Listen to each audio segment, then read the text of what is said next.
After we have loaded some text onto our cutting mat, we have various options for changing that to work within our project in particular ways.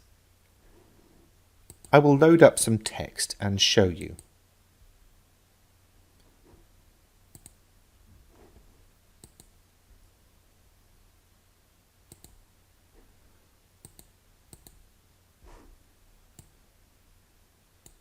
With our text selected, I will open the Properties dialog box,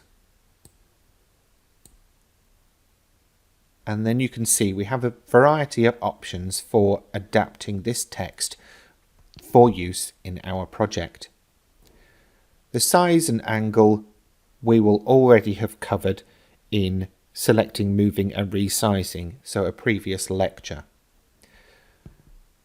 Let's take a look now at this text section of the Properties dialog box.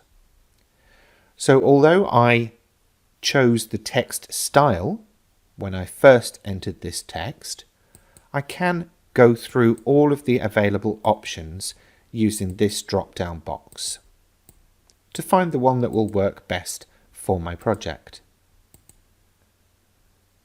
I can also increase or decrease the spacing between each character using the toggles in the character spacing section.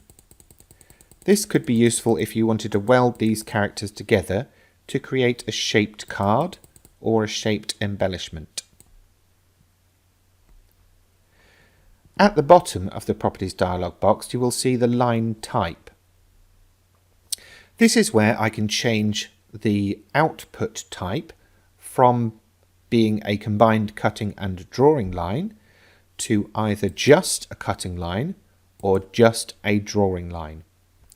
This means that when you export it to your cutting machine, it will only function when you have the appropriate output option selected. So for example, if I set this to be a drawing line, this would only appear and only be operated on if I had the draw function selected on the machine. If I want to use the pen tool to draw and also colour in the text or apply a pattern, I can select fill the area in the outline with the drawing function.